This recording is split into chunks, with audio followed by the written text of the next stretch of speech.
It's showtime, freaks! T-minus 10, 9, 8, 7, 6, 5, 4, 3, 2, 1, ignition.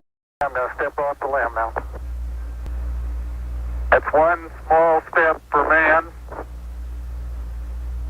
one giant leap for mankind. The Alpha Men Podcast is presented by Garage Door Commander. Fueled by a hell of a lot of PBR. And produced by TJ Michaels Creative. Narrated by Jamie Dennis. Graphics by Sven. Dedicated to Hendrik the Viking Poulsen. 2023, all rights reserved.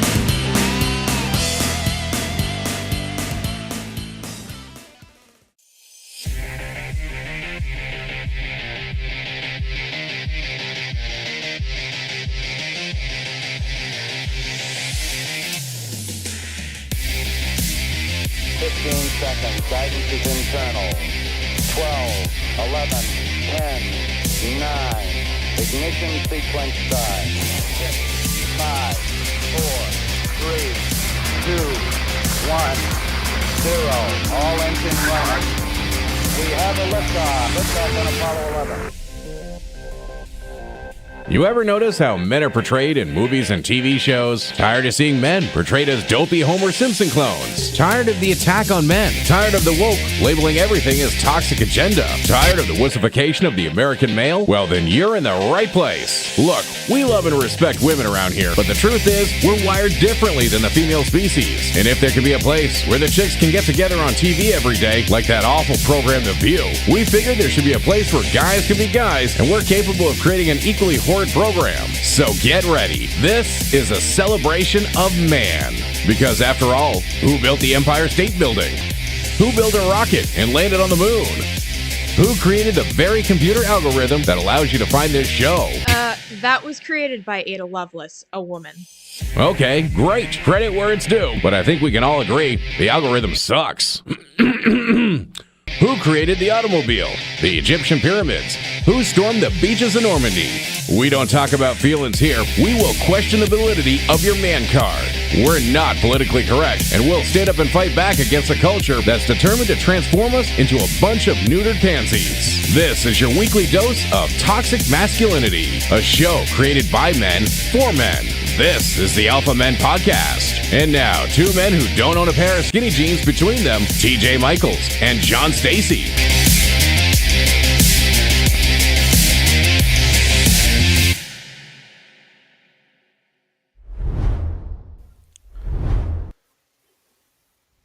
What is going on, you sick, twisted freaks? Welcome to the Alpha Men Podcast, episode 10.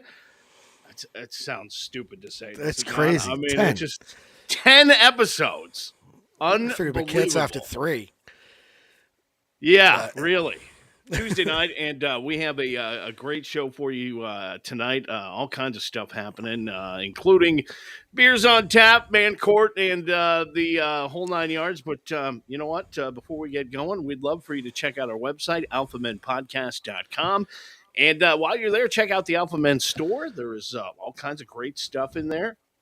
T-shirts and koozies and coffee mugs and all kinds of other stuff. It's one of the ways you can help support our show. The other way, and the more important way, is to like, share, and subscribe. And we come to you each and every Tuesday night on Facebook Live, on Rumble, Twitch, and what else? YouTube. Yeah, a whole bunch of. We're everywhere. You can't get away from us. We're like you've had a long day, haven't you? I have had a long day. I can tell. I got home. I went to work this morning at 6 a.m. I got home about 35 minutes ago. All right. And it has been a week of car problems and all kinds of other stuff. And you know what? This is my time to forget all of that and spend some time with you and John tonight. And, you know, it is a celebration of man. The whole point behind the Alpha Men Podcast is really, if there could be a place where those sea hags from The View can get together every day and talk about stuff and be women, you know what? There should be a place for guys. And the word toxic masculinity is the most overused word in the English language. Okay? It now is used for everything a man does. So we're here to push back a little bit tonight, and we hope you'll come on this this journey with us tonight. Let's get to our man of the week and get this thing going. Sounds good.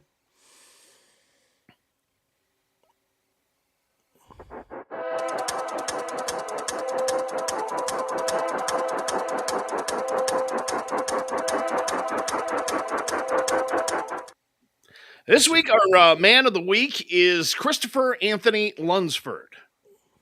Yes, Christopher Anthony. Christopher Anthony Lunsford. You may have come to know him as Oliver Anthony, and the overnight music phenom admits.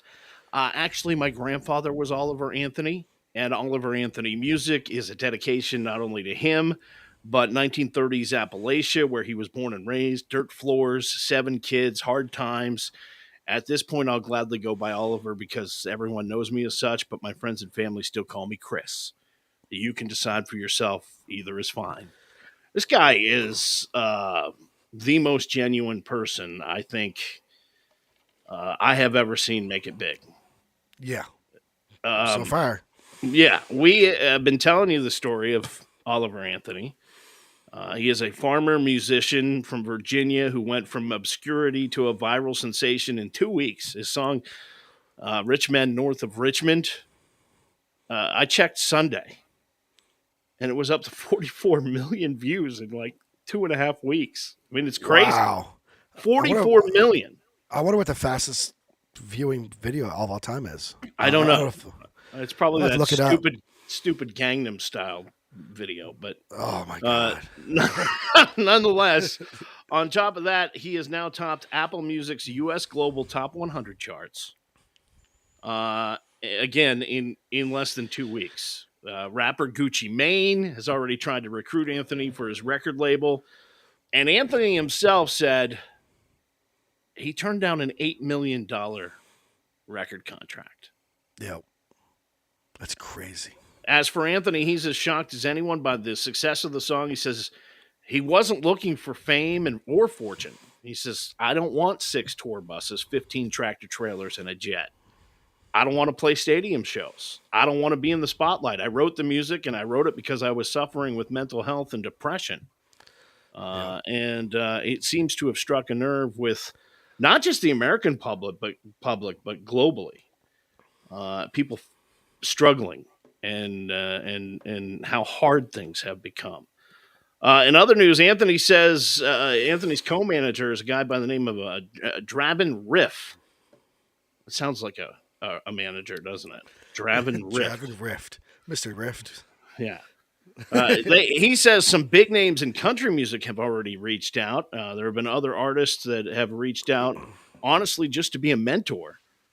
They don't really want anything. They say Jelly Roll and Randy Travis and Ryan Upchurch and Brent Smith of Shinedown has actually reached out. And John Rich from Big and Rich has been in touch too, offering to produce music for Anthony and praising him on social media, saying he's literally open to working with anybody. And I saw an interview with John Rich, and he said, "Look, I just want to help the guy out. He doesn't know what he's doing. I don't want any money. I'll be happy to help, bring this guy along." And I think John Rich is a pretty stand-up guy too. That's by the impressive. way, he's got a new song out.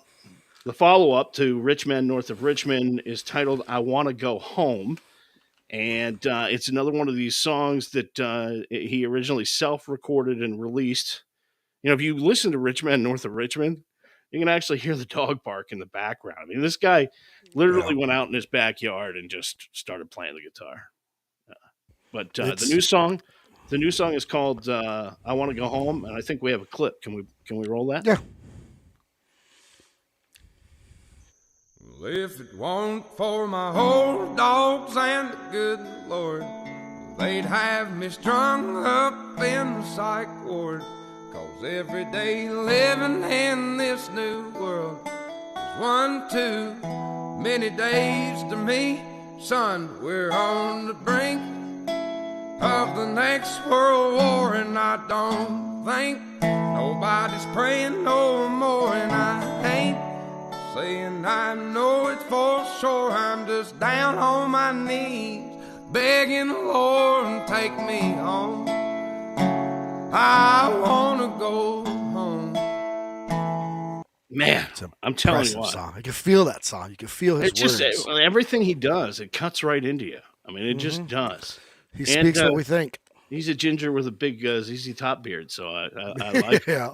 Here's the deal: I'm not a country guy. You know, I'm more of a hairband guy. You know, Motley Crue, Kiss, Def Leppard, AC/DC, that kind of deal. But this music, it's opening people's eyes who never really thought they liked country at all. So It sticks to your soul. I mean, everything we've gone through in this country. I mean, it's you feel it in your bones when he sings it. It's not like, oh, you know, I'm trying to be cool. It's you feel what he's singing.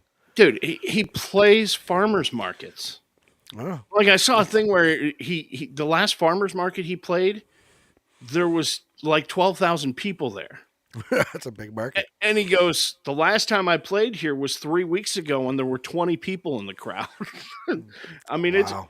it's a pretty incredible thing. But impressive. congratulations to Oliver Anthony, our man of the week this week on the Alpha Men podcast.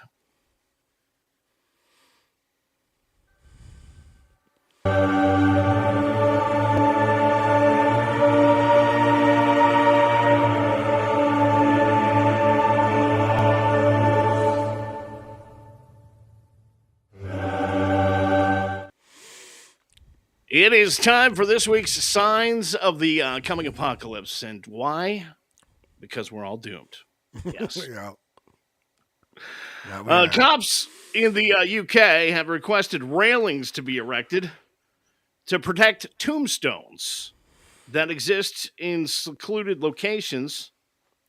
Cops now saying disrespectful people have been known to use the tombstones as picnic tables, platforms to consume alcohol and drugs. And, well, the big problem, they say, though, is people having sex on them. See, this is why we can't have nice things. All right? On people's graves? Yeah. Oh, wow. Somebody's That's been disrespectful. watching too many 80s slasher movies. All right? Stop it. The thought is the railings would protect the raised tombstones because no one could just ever jump over the railing. I mean, you've never seen. Oh, yeah, they probably would, wouldn't they? Oh, that's disrespectful. And the good book says the waters will turn red. Well, maybe not the waters, but the roadway did in Benton, Washington. Washington State Patrol said an off-ramp roundabout was closed when a tanker truck overturned and spilled red wine across the roadway. That's a lot of red wine. That is a lot of ants. That is a lot of cab sauv right there, man. It's gotta Trooper be- C. Thornton, public information officer for District 3, said the truck overturned at the roundabout of State Road 225 and the westbound Interstate 82 off-ramp in Benton City.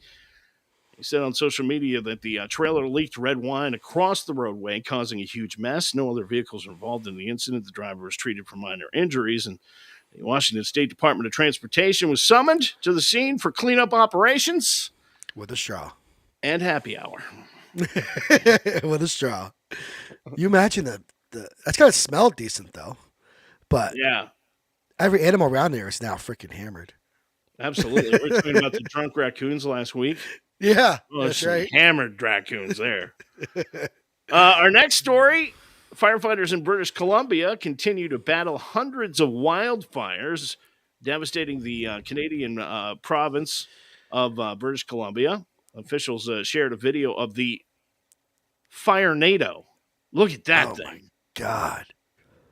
Look at that. It'd blow your house Now- over, then burn it all up after. You've heard of Sharknado. That, my friends, is a fire NATO. Or what else do they call it? They call it a fire whirl.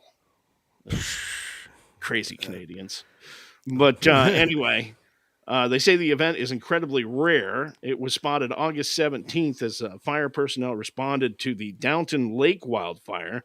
The wildfire scorching British Columbia forced the evacuation of more than 25,000 people, with 37,000 more under alert to be ready to evacuate on short notice. But yeah, they've had a rough summer. I'd be ready. I would too. That'd That be- thing is ominous, man. I mean, blow you over and then burn you up, like I said before. That's insane. It looks like something you'd see on The Walking Dead, doesn't it? I mean, Yeah, with flying bodies, zombies everywhere. right. Just, yeah. Unbelievable. Finally, OnlyFans star Mariah Casillas reveals her nude fundraiser for Maui wildfire victims has been shut down by GoFundMe. What? Well, Yes, she offered to send naked photos to anyone who donated $10 to the cause, and well, they shut it down for sexual content. And look, I believe everybody should have a chance to do their thing to help out. Just yeah. I mean, there's always ways. There's always like perfect example during the charity that we do. Yeah, there's always more than one way to help. that's right. And she found a way, and probably would have raised a crap ton of money. But that's it. That's a shame. That's this week's signs of the coming apocalypse. What is it called? Oh. John can't say the word apocalypse. He can't. So go ahead, say it. Go ahead, say it. Apocalypse. I cannot say it for the life of me. I hate you. Apocalypse. Say it with me. Say it slow. After we're done, his wife's made biscotti for dinner. Spaghetti. Biscotti. Oh. No, I'm teasing, but apocalypse. Apocalypse. Ah, said it. Apocalypse. Oh, you got it. Yay! Good kindergarten. That is this week's sign of the I coming hate you. apocalypse. In fact, John actually said the word correctly. Tales from the old couch.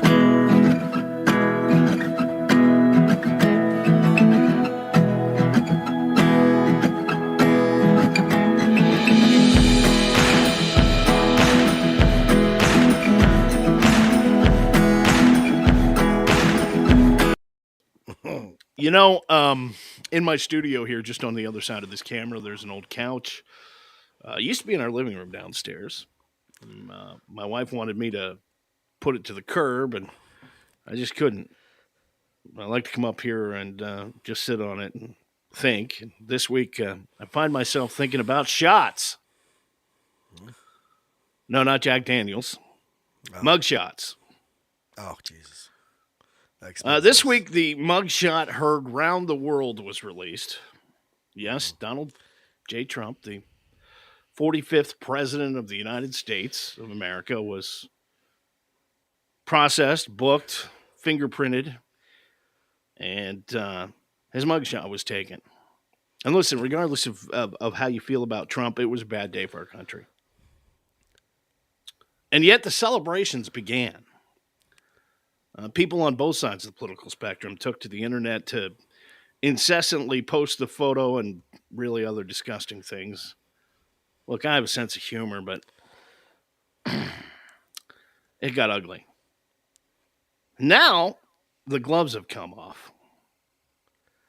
Because I had to pause for a moment after seeing all of these social media posts from people I know and friends and other things, and I had to ask the question, quite frankly, where does all this end? That's what came to mind. Where does it end? You know, because the political winds in this country eventually are going to shift, as they always do. Do you think this stuff's going to stop? We've just guaranteed that we're going to arrest and charge political opponents in the free nation of the United States of America. How is that any different from what's happening in Russia? Leader Vladimir Putin, what he does to his political enemies. Plane crash last week, and the guy who marched the troops to Moscow in protest of Vladimir Putin's government, he's dead, along with a lot of others who disagreed with old Vlad. How is it any different than some banana republic in South America? And the debate was last week. Trump didn't go, and Tucker Carlson had him on Twitter, Tucker on Twitter, and he actually asked Trump, with everything he's been through, with all the attempts at knocking him down, the attacks on him, the attacks on his family, the charges, all of it. Tucker asked, why do you think they just don't kill you in America? Look, I'm not going to wade into the waters of whether you're a never Trumper or a MAGA cultist, because both of those terms are used by both sides to paint people as extremists. And the truth of the matter is most people aren't. But I will tell you this, we crossed the Rubicon last week. The red line is behind us. And celebrating the destruction of our Constitution and the Republic is really nothing to celebrate. It should also make you ask these questions after 4 indictments. Why now? Why did you wait for all of these indictments for things that supposedly happened 3 or more years ago? What are they afraid of? Because make no mistake, if Trump wasn't running and leading the GOP field at the moment, there would be no indictments. That's right, probably. Anyone who can objectively look at this whole crap show can plainly see what's going on.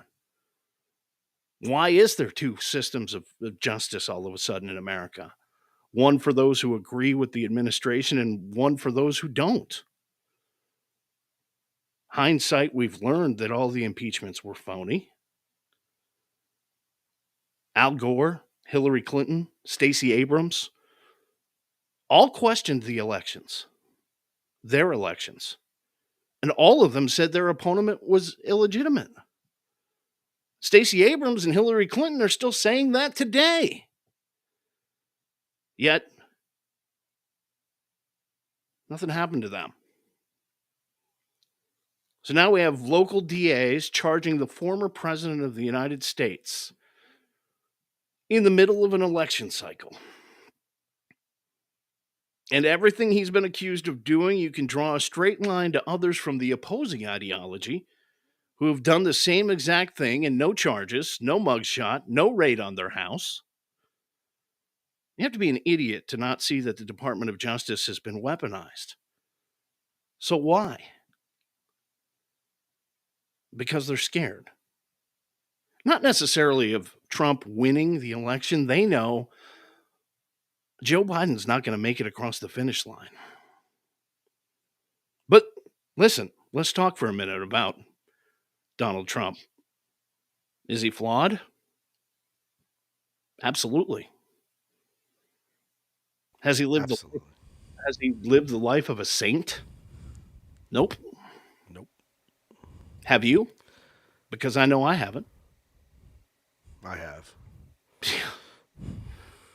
I also know what life was like in 2019. I know what the economy was like. I know what groceries cost. I know what gas cost. And I know under the Trump administration, for what it's worth, my wife, my kids, my grandkids, my life was better. And I also know that permanent Washington exists. I know the deep state is a very real thing. And I also know that Donald J. Trump didn't play their game.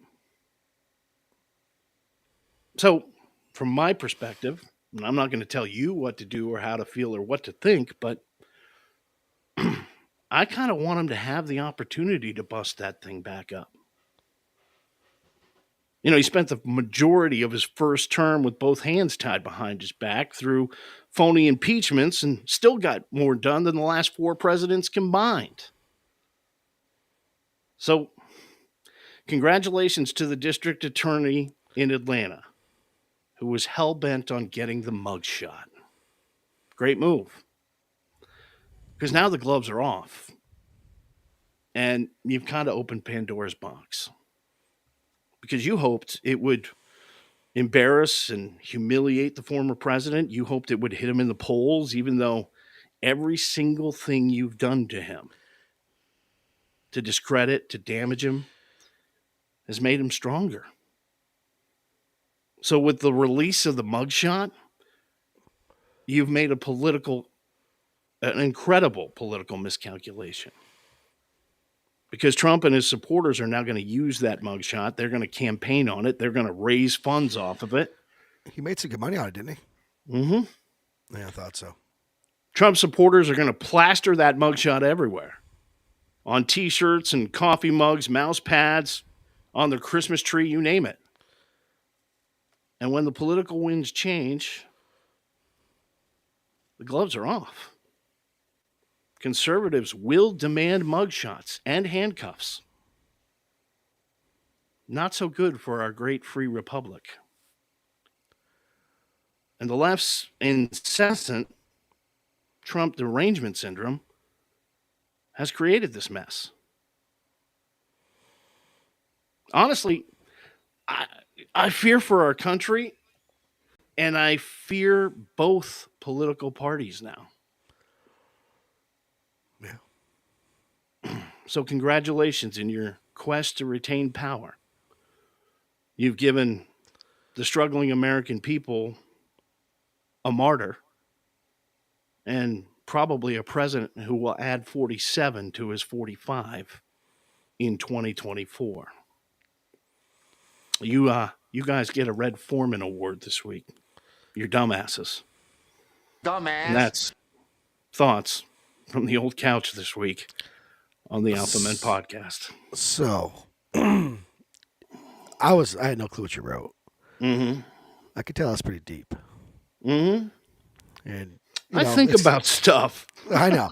So we tried to bring this to a political show, Right. obviously. But I mean, there is some concerns with how things are going and how things are projected, and I see where you went with that. So I didn't have much to say because you were just going.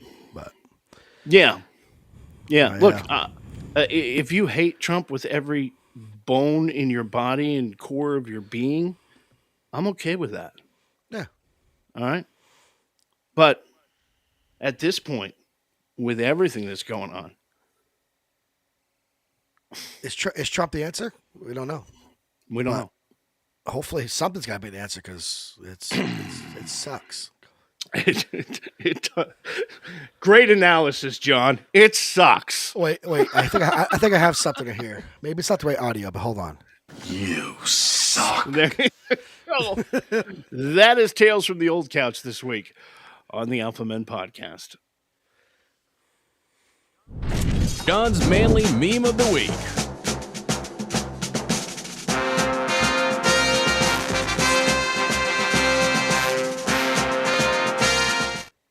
I still hate that picture of me. I still think it's the greatest meme you've shown so far. So this is the meme. The Trevi Fountain is in Rome is the largest. It's very beautiful, shaped. A keyword shaped. Mm-hmm. It was built 1732 to 1762. And don't say I bring any culture in this podcast. Come on. That's a very great. It does. background. It does have a nice shape to it. Yeah, it does. I mean, man, it's firm. Mm-hmm. Yeah. It's probably wet down at the bottom over there.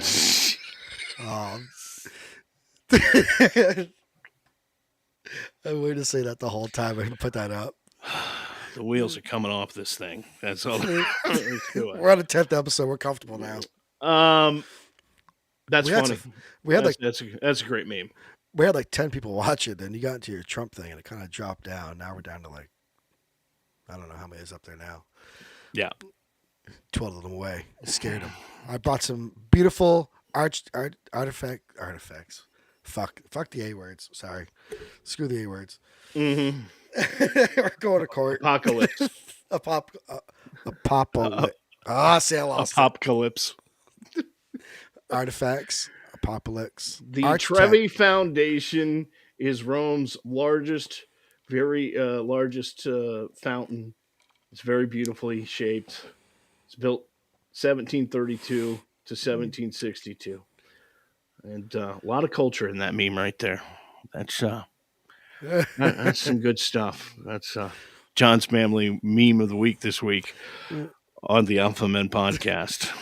You're welcome. Deliver the verdict. This is Man Court. All rise. The sometimes Honorable T.J. Michaels presiding.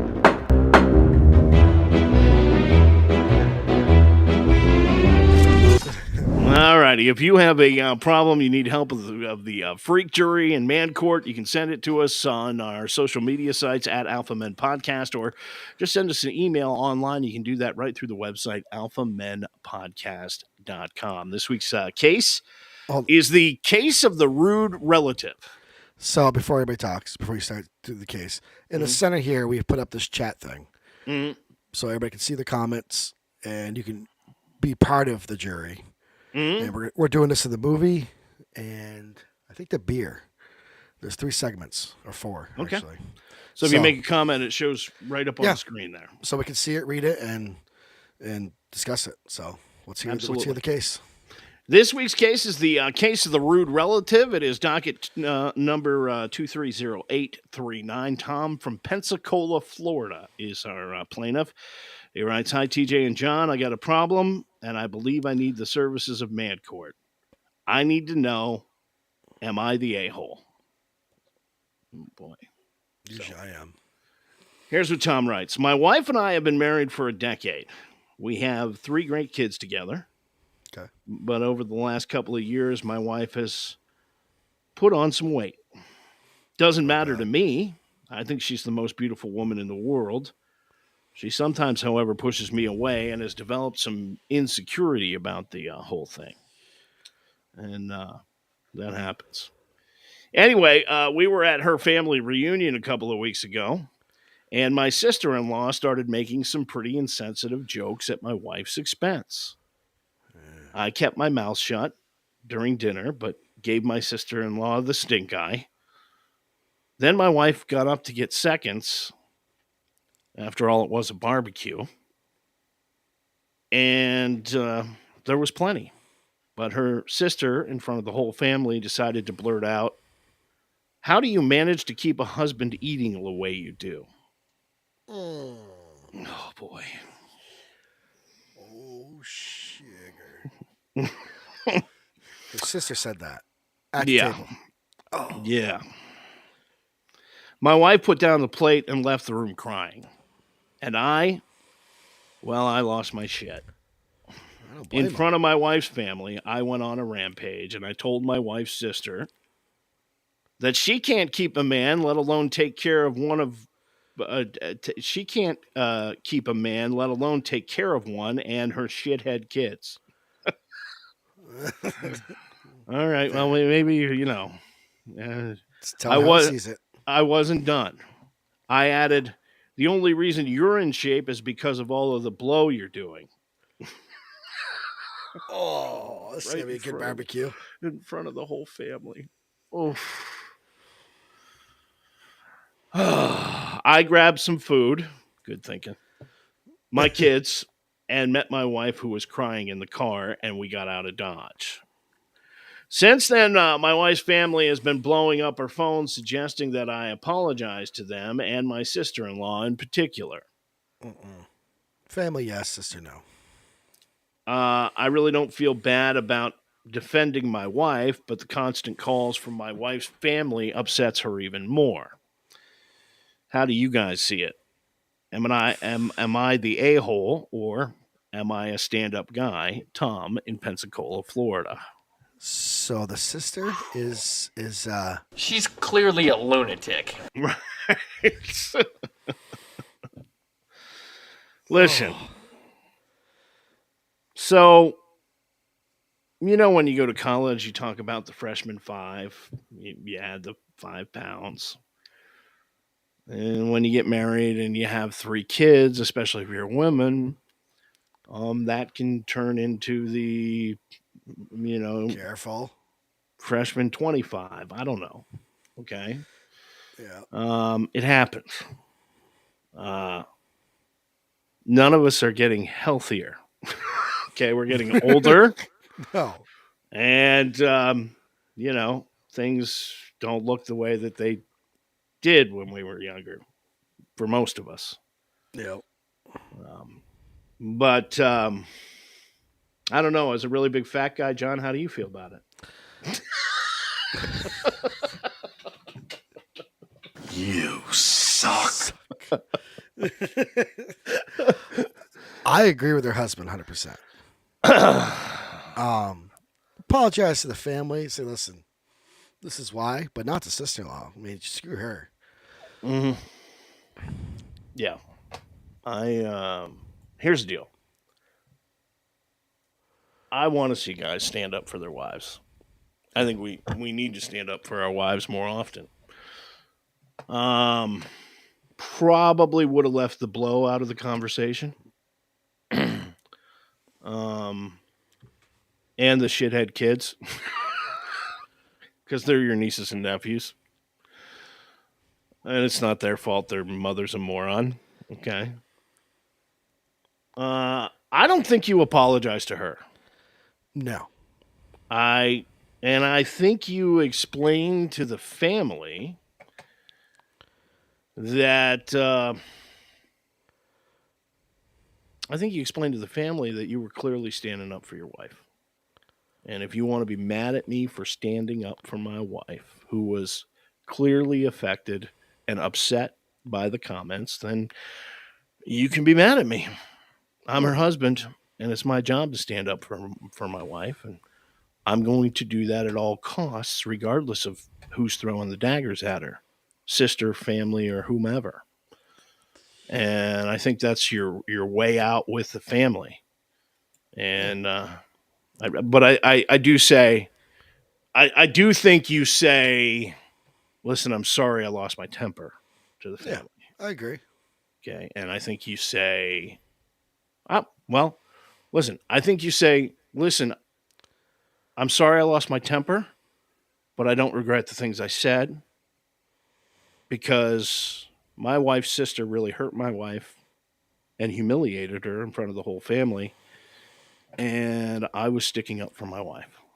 So if you want to be mad at me, that's fine. Just understand it came from my desire to protect my wife, which is my job. Tom, that's what I think you should do. I agree with you 100% there. I mean, if you've got a problem and you need the help of the Freak Jury and Man Court, send it to us. Social media sites, Alpha Men Podcast, or online at the website, alphamenpodcast.com. And court is adjourned. That's Man Court this week on the Alpha Men Podcast.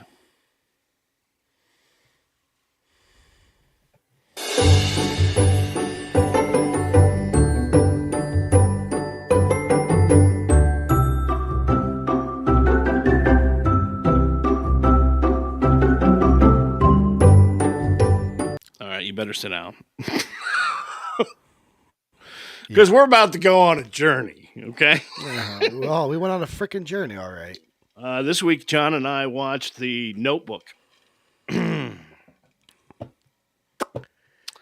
Released in 2004, Rachel McAdams, Ryan Gosling. And I'm surprised I'm not crying right now. You will be. Not because we were touched by the unrealistic, incredible estrogen bomb of bad cinema, but because unlike most chick flicks, we didn't fall asleep halfway through and had to endure every painful minute of it. So here's the movie. Noah and Allie, never meant to be together. Yes, it's the old Shakespearean tale. Allie comes from a rich family. Noah works in a lumber yard, and there's no fighting between true love between these two, as you know, they get to spend an amazing summer together in love. However, due to worldly events such as Allie's father shipping her off to college and Noah going out to fight in World War II, it seems their love has faded away until eventually it's not, and these two fall back in love with each other. It goes back and forth. It is a completely unrealistic depiction of couples and of love and of how the real world actually works. I mean, Wile E. Coyote catches the Roadrunner on Acme rocket skates only to take an Acme anvil in the melon and then plummet off the side of a cliff in the desert. That is more believable to me than the things that happen in this movie and plot. It's awful. So, this is one of those films that your wife or girlfriend will tell you, it's one of the best movies ever made. They lie, okay? As Admiral Akbar said in Star Wars, it's a trap, okay? It's quite possibly the cheesiest chick flick ever made. It's more bacony.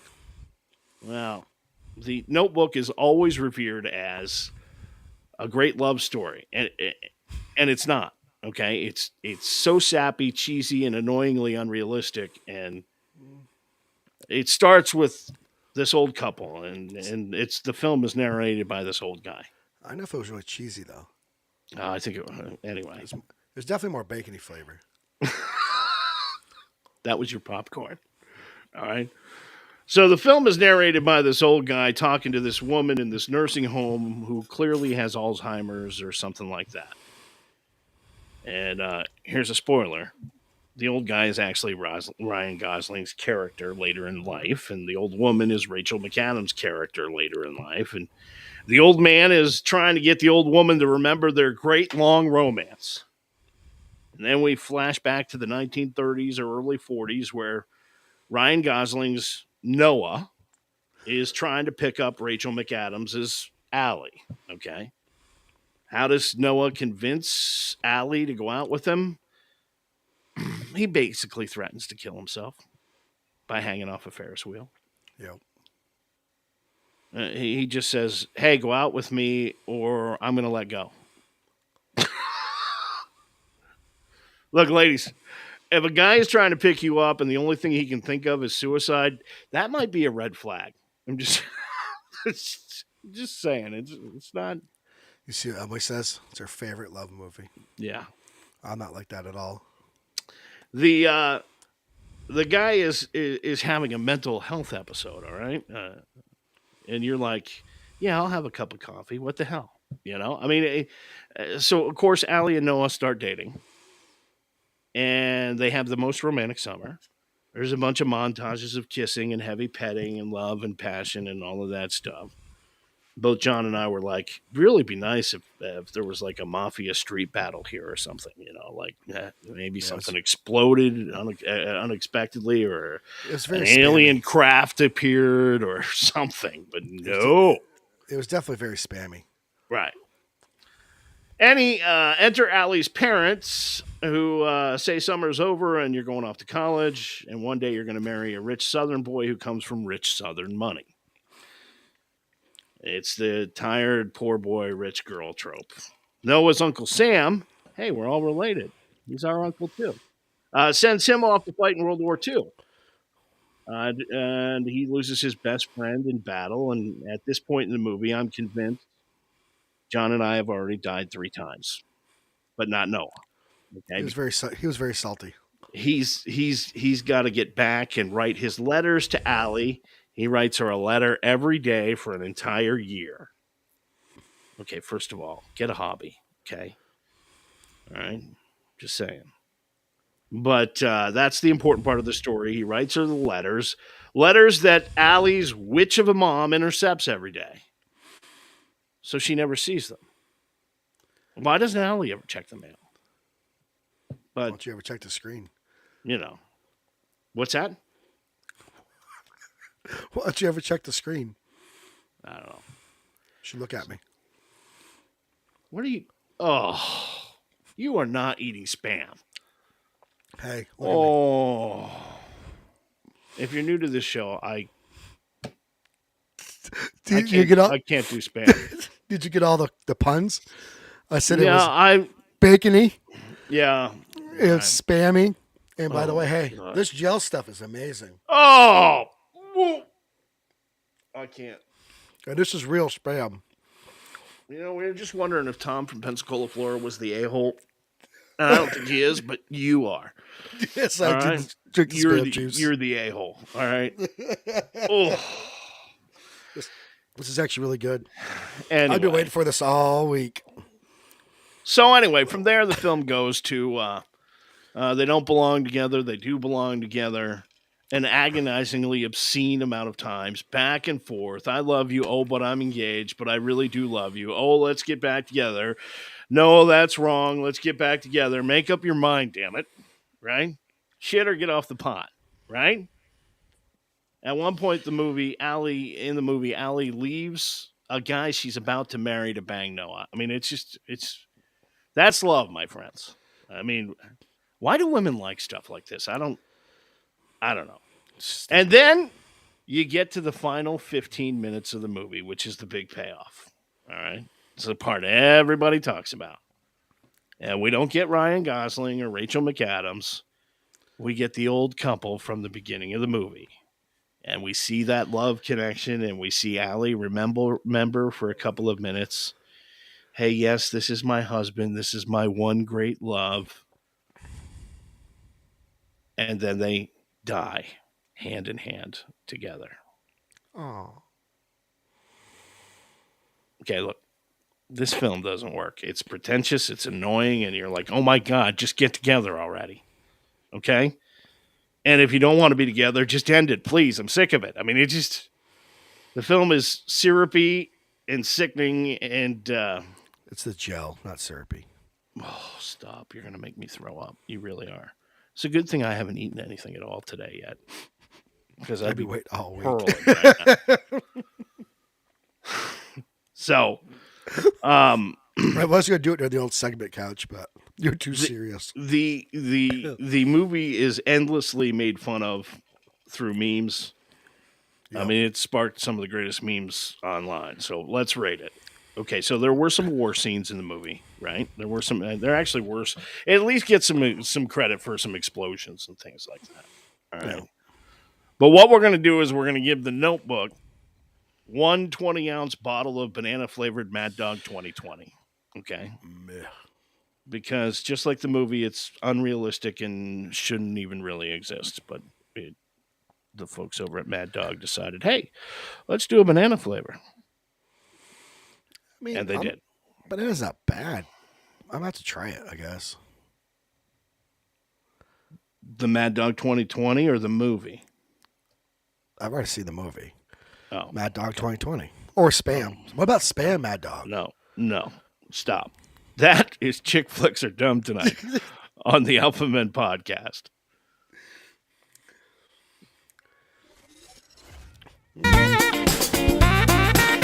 Who needs a foot in the ass? The Alpha Men podcast presents my foot into this thing called your ass. The Red Foreman Awards. You dumbass.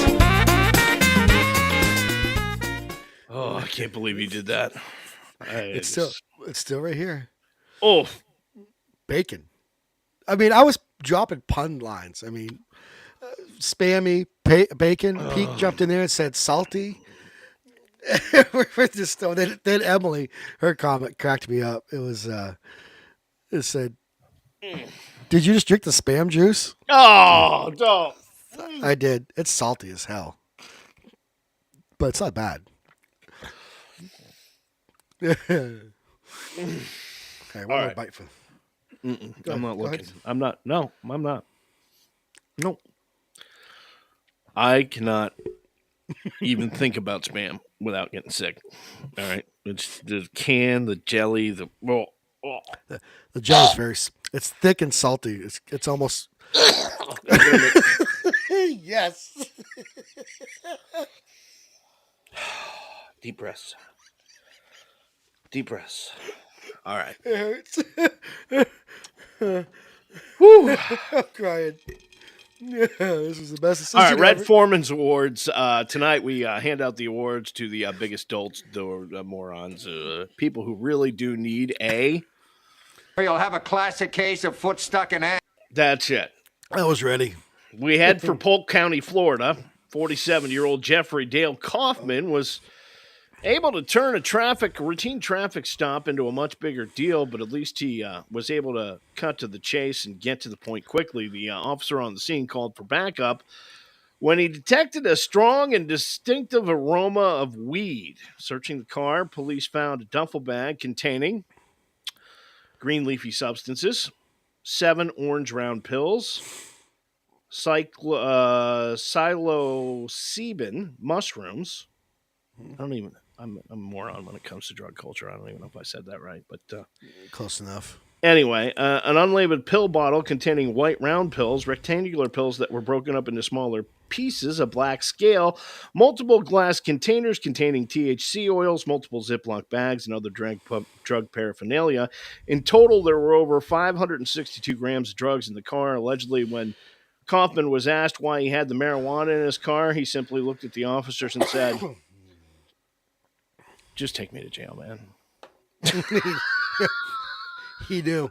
He knew he was screwed. Yeah, it was over. It was over. Man in Indiana has been arrested for driving while intoxicated, oddly, in a Power Wheels car. That's normal down here. Indiana State Police trooper spotted a man driving down the road last Wednesday night, in a Power Wheels Jeep. The joyrider identified as 51-year-old John McKee. He looks stable, doesn't he? Yeah, he probably fits the size of that thing. He was unable to pass a field sobriety test and was found to be under the influence of meth and marijuana. McKee was arrested and taken to the Knox County Jail for operating a vehicle while intoxicated with a prior conviction. But listen, John, not all's bad. You got yourself a Red Foreman Award this week. Dumbass. Finally, not finally. I got another one. Third grade teacher. Got 3 on here. Yeah. Third grade teacher, Kimberly Coates. There you see her. She's 53. Yeah, she's an idiot. You know, look, we all get excited for the first day of school, you know. You get the new clothes and the new backpack and the new pens and pencils and erasers and all of that other stuff. Well, Kimberly Coates is a third grade teacher, and she was excited about the first day of school, too. She's been arrested for allegedly being drunk at school. She was not with the kids. Pulled out of the classroom on the first day of school for her off behavior while teaching in Perkins, Oklahoma. At first, Coach told police officers she was drinking juice. They countered the claim, saying it smelled like wine. The teacher then said her weird behavior was due to her medication. However, a breathalyzer test quickly showed she was 3 times the legal driving limit. With kids. With kids in the room. She definitely gets one of these. Dumbass. You dumbass. After one more attempt to smooth things over, saying she'd had something to drink earlier that morning, Coates was arrested and booked into the Payne County Detention Center for public intoxication. As for the school, they put out a statement saying all of their teachers do. No, they're saying they are launching an internal investigation and cooperating with law enforcement. But honestly, could you teach third graders? No. Hell no. I couldn't do it. I'd be drunk. It would require a drink for me, too. Right. I'm just saying. Finally, a woman in Florida in big trouble after allegedly serving her boyfriend a cocktail mixed with Raid bug killer. Oh. Police say Veronica Klein, 29, contacted the victim, who's also the father of one of her kids, late one night, saying she was coming home from drinking at the bar and wanted him to serve her an alcoholic beverage so they could drink together. After Klein arrived at the 24-year-old's house, the victim told cops he had 2 drinks when he began feeling sick. And after getting sick, the man recalled that Klein admitted cooking him some spam. No, adding Raid roach spray to his last 2 beverages.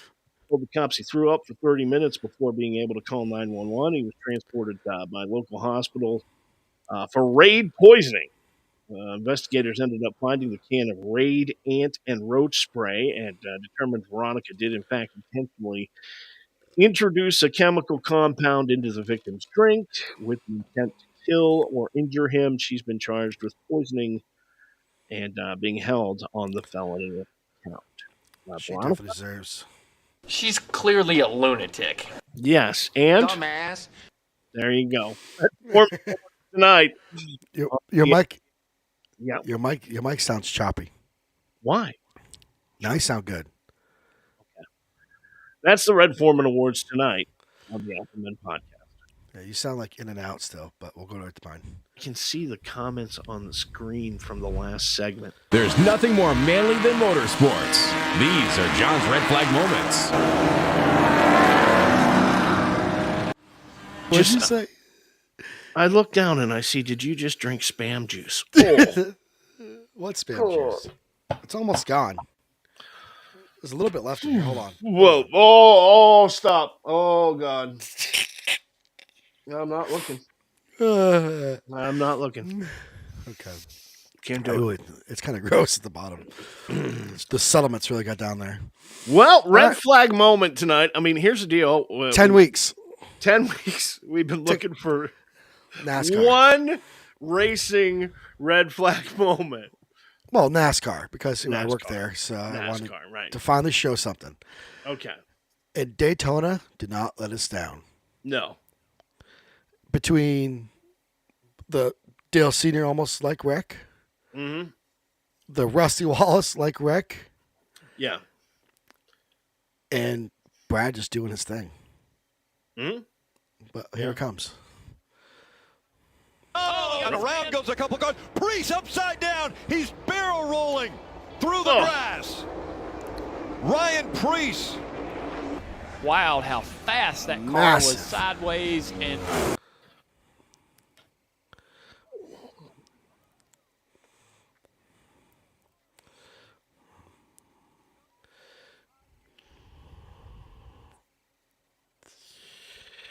Oh, there's some.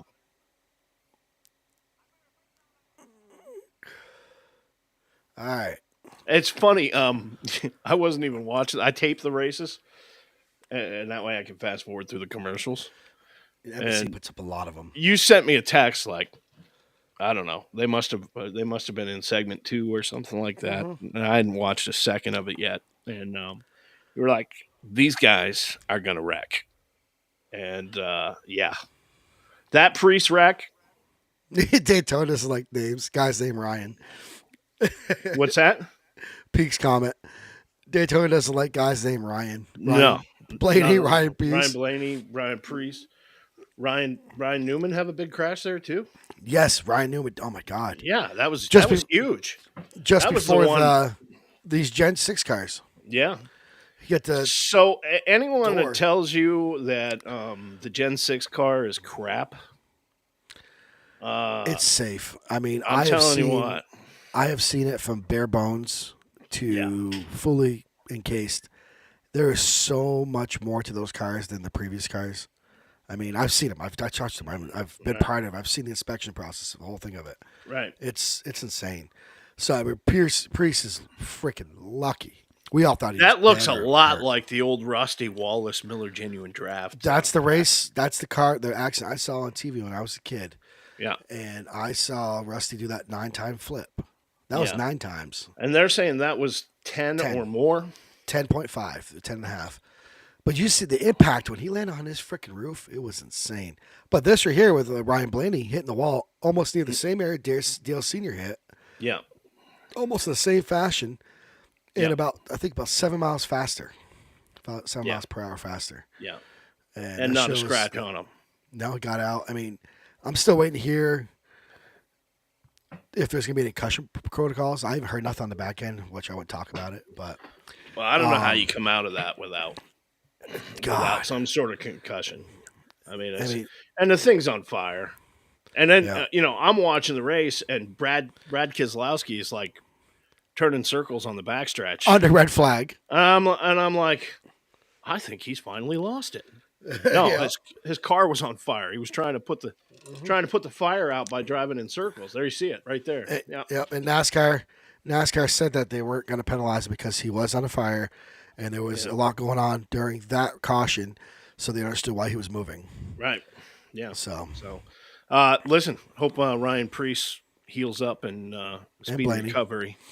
and Blaney too. I'm sure, regardless of how safe the car is, Monday morning after something like that, It's at the R&D center. You're pretty damn sore. Yeah, and that car, both of those cars are actually at the R&D center. They took both of them, I heard, for detailed inspection. So that means they'll tear it down, look at every bend, crease, crack, damage. And the biggest thing for Ryan Priest's car is the roof hatch. Yeah, it didn't open, which 3,500 pounds of a car just crashed on the roof. I kind of see why it may not have opened, but it's designed to have three ways to get through. And the other thing is 3,500-pound car that's got a giant sheet of flat metal across the bottom of it. Carbon fiber. Fiber. You crawl underneath your car, it doesn't have that. So when that thing catches air, it's a giant sail. Well, it wasn't supposed to. That was the design of it. So they're trying to figure out why. Right. It caught air. And it was like... No, I know the roof flaps are designed to keep the cars on the track, but, dude, when you're doing 197 miles an hour, anything can happen. Oh, it was insane. I'm just glad they're all okay. Yeah. I sat there in silence. I mean, I work in this environment. I see these guys weekly, and I sat there in silence. I was like, oh, my God. Come on, please get out. Please get out. Well, you could tell on the broadcast that they were worried, too. I mean, in both instances. In both instances. Yeah. That's your red flag moment tonight on the Alpha Men podcast.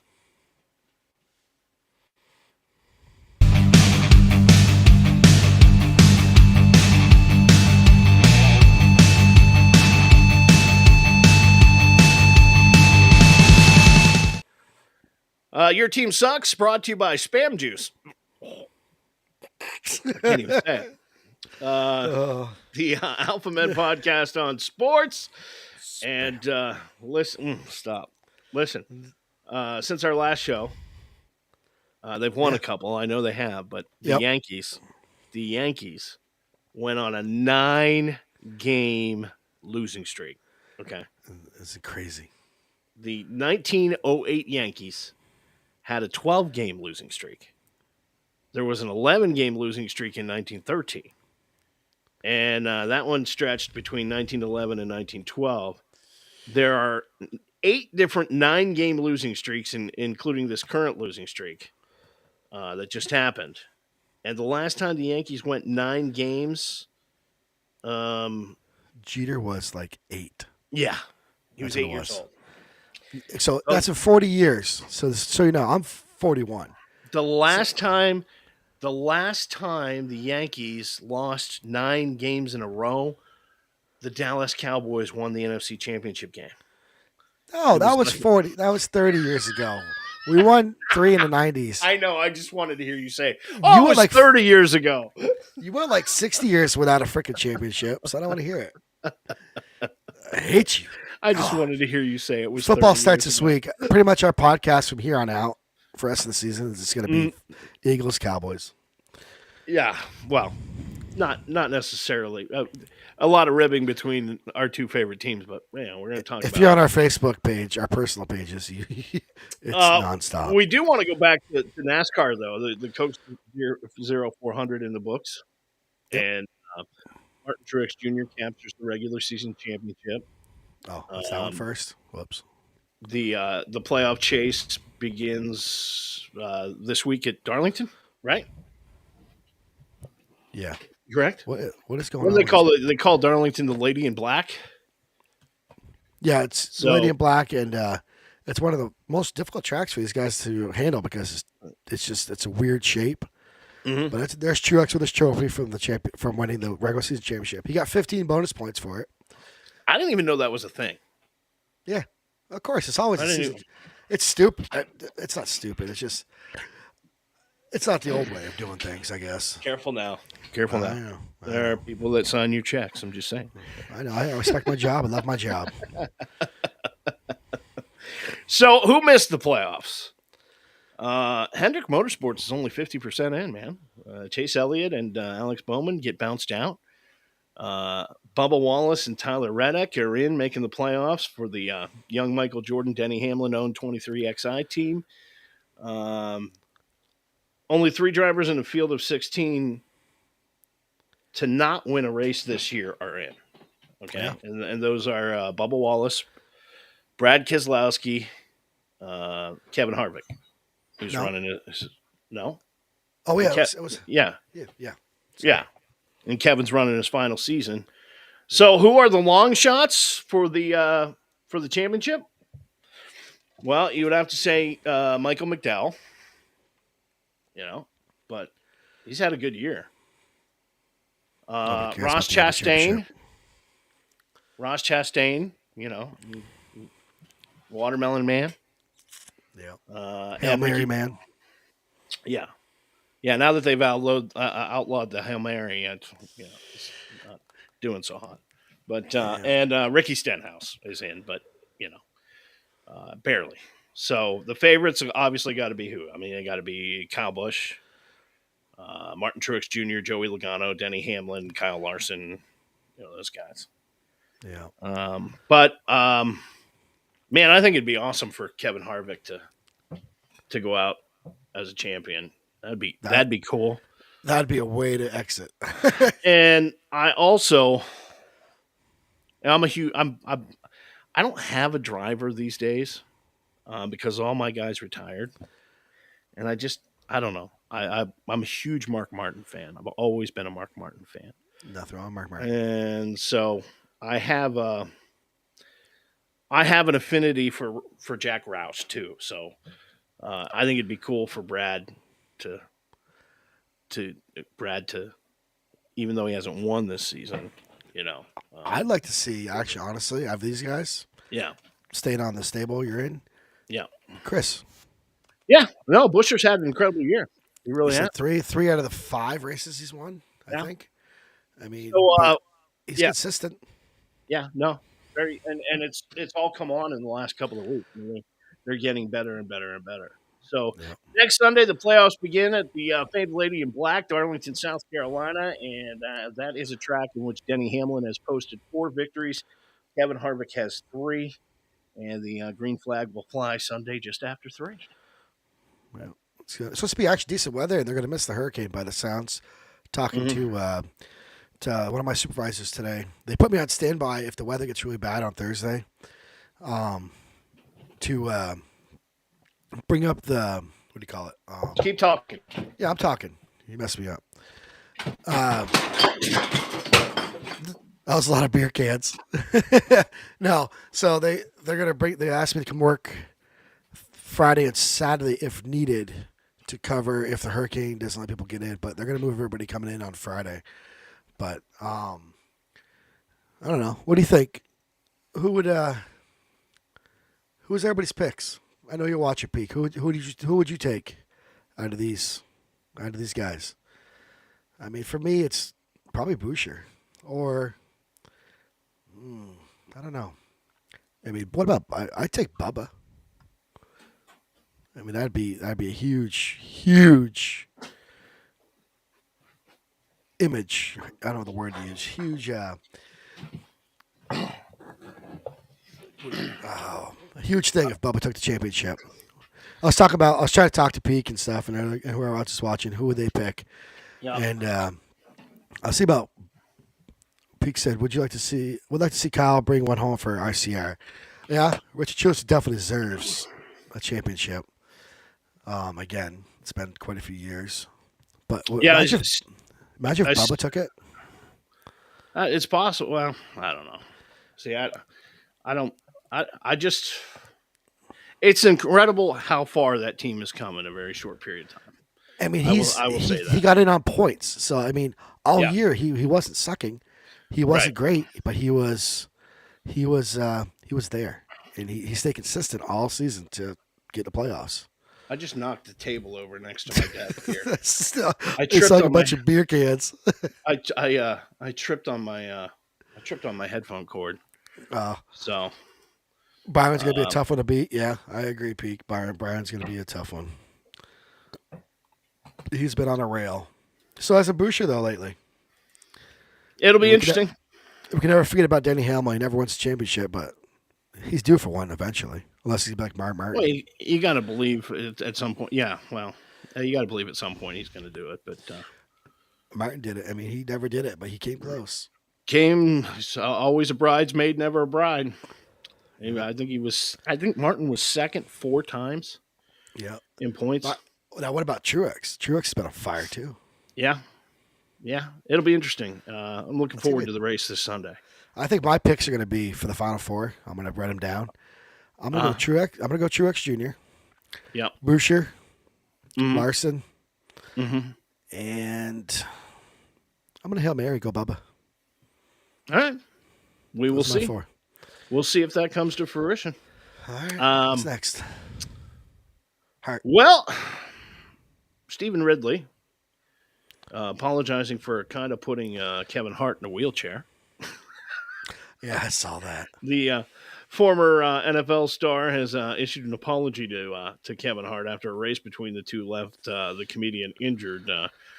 Ridley also got in a slight dig, saying he saw Tom Brady compete at a high level at Hart's age and thought he could handle it. He didn't do so well. He tore his stomach, didn't he? Yeah, Hart pulled a number of muscles and revealed he's temporarily in a wheelchair thanks to the former running back. Well, screw around and find out. Just saying. Last week, we were telling you that the race was going to happen this week. Now he's in a wheelchair. Eli Apple is the subject of our next story, although it's more about his model ex-girlfriend. I didn't hear this one. Yeah, there you see her. They say hell hath no fury like a woman scorned, and it looks like that goes double if you're an NFL football player, Eli Apple, and your ex is an Instagram model influencer, Destiny. In a social media announcement last week that comes off more like a bounty, Destiny offered to Zell back any fines levied against any player that hurts Apple during his first season with the Miami Dolphins. Oh, God. Isn't that like that Saints guy? Yeah, kind of. Specifically, Destiny suggests that you should go for the knees or maybe a hammy. Oh, God. What if he actually gets hurt? Here's the deal. Destiny now sue him. Destiny has 3 kids to 3 different NFL players. Oh, she's one of those women. Yeah. And says Apple would send her nasty DMs after their child was born and refused to be a donor when their child needed a blood transfusion during the pregnancy, despite being a perfect match. So, the relationship is over. Monday Night Countdown has made numerous changes already. It sounds like another big switch up is on the way. No more Booger. No more Booger? And we're only doing this story because I wanted to say no more Booger. Booger McFarland is out. Will not be on Monday Night Countdown. And, well, he kind of looks like a booger. Yeah, and he was mocked incessantly. He really isn't that good and says stupid things, kind of like you. He says dumb things. Oh, stop, please. Anyway, Booger McFarland not going to be on Monday Night Countdown, and that is the Alpha Men on Sports, or as we call it, Your Team Sucks. My whole room on the smells Alpha like Men spam. podcast. This whole room smells like spam. I'm sure it does. My wife's going to love it. Ugh. It's new cologne, honey. Oh. See you tonight. That is disgusting.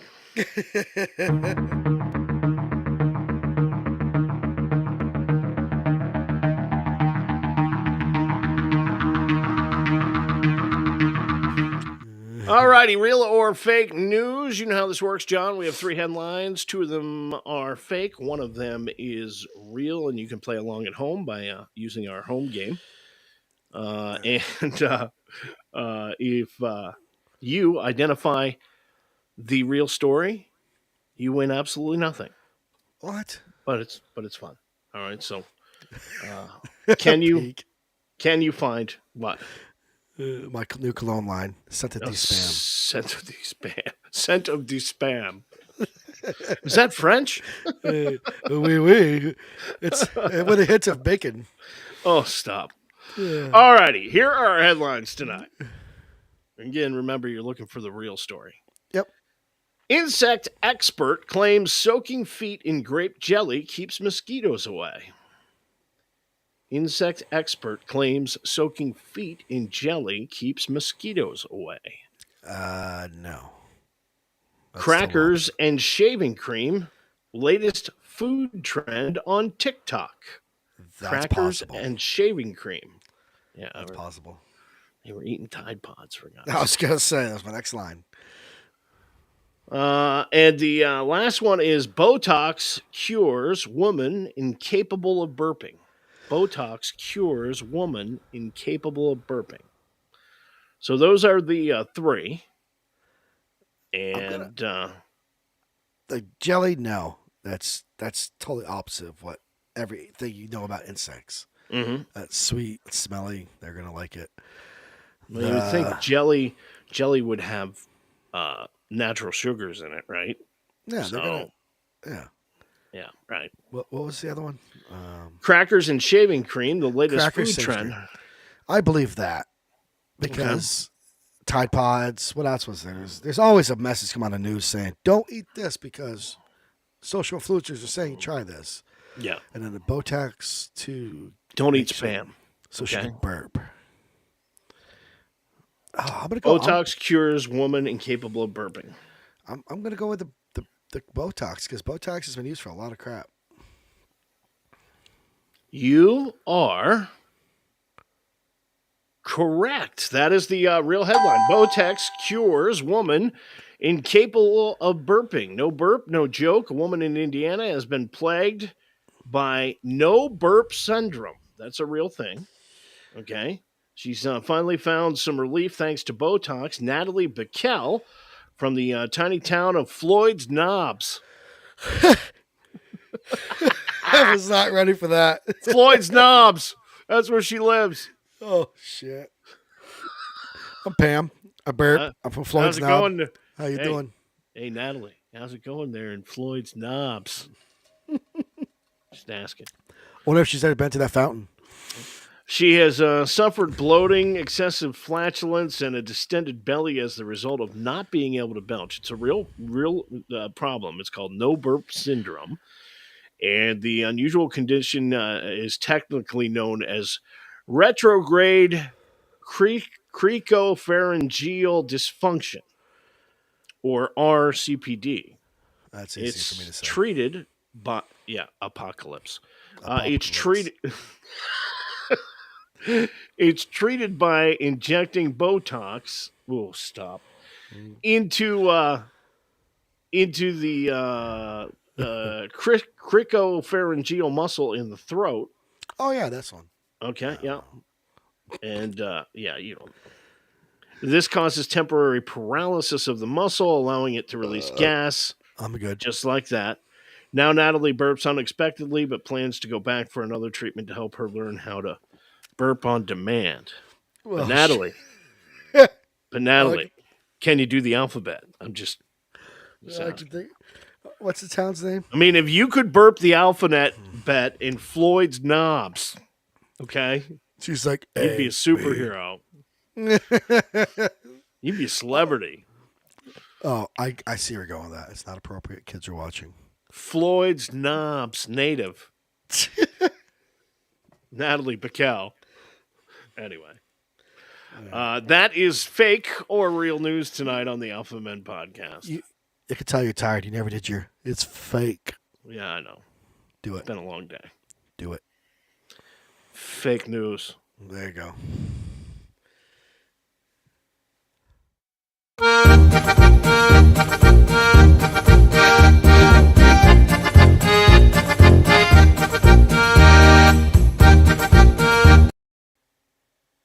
All right, so I'll explain this bottom half of the screen. Mm-hmm. Scan that QR code. Yep. You get to vote what we're going to drink next week. There's 5 choices. Oh, nice. So just scan that QR code. I'm going to do it right now because I want to try one of them. Hopefully we win.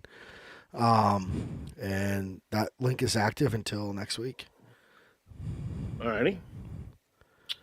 So this week on Beers on Tap, I I pulled a John.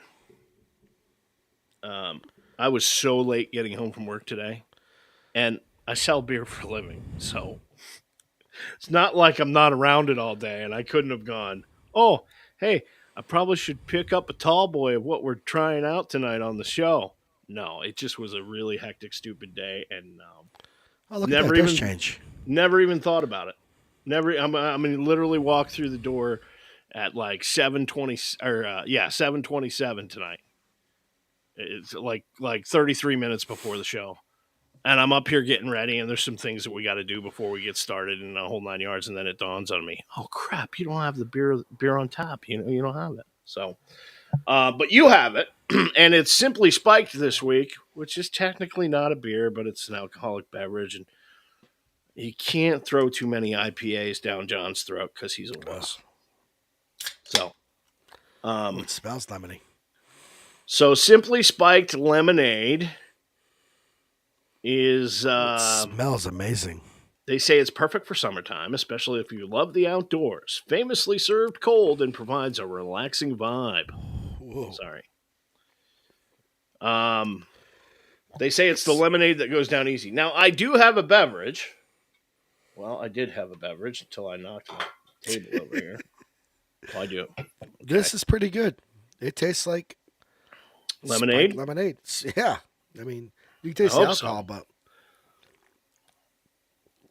yeah, I hope it tastes like lemonade because it is. It has real fruit juice. 5% alcohol.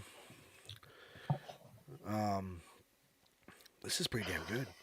Is it like seltzerly, like a seltzer? No. It's like it almost tastes like a not as sweet Mike's Hard Lemonade. Okay. It tastes like real lemonade, not fake lemonade. Fake. Is it carbonated? Yes. Very lightly though. All right. It's good. It doesn't taste like beer at all. That's because it's not. Well, you know what I'm saying. It doesn't have that beer taste. And remember, people, the vote at the bottom for next week's beer. Just scan the QR code and. All right, so here's the deal. Because I didn't stop and pick up a Simply Spiked on my travels today, and I went downstairs and opened up the refrigerator, and I have 2 adult children, and they have been keeping it stocked lately, and so this is what was in there. Oh, America runs on Dunkin'. Yeah, Dunkin' spiked. Dunkin' Donuts. Dunkin' spiked slightly sweet iced tea with a twist of lemon. Okay, so rather than come to the party with nothing, even though I didn't get anything, I found a way to make something happen, which I always do. Anyway, look at that. That's how quick I was. I put it on there. Well, look at you. It tastes like Dunkin' Donuts iced tea with a malty liquor taste. I will tell you, I've never gone to Dunkin' Donuts and ordered an iced tea. Oh, my wife does all the time. Just iced tea. My daughters do the passion fruit iced tea, and I'm like, you realize all of that? It's just they're just doing that so they can charge you $4 for a freaking iced tea. You know, I'm like, coffee at McDonald's 99 cents. Actually, it's not anymore. They just changed that. Oh, I stop. I can't. I want to try lemonade with a Spam. Oh my God, you're an asshole. What? It's America. You're killing me. You're killing me, Smalls. I can't do it. So the bacon adds a little.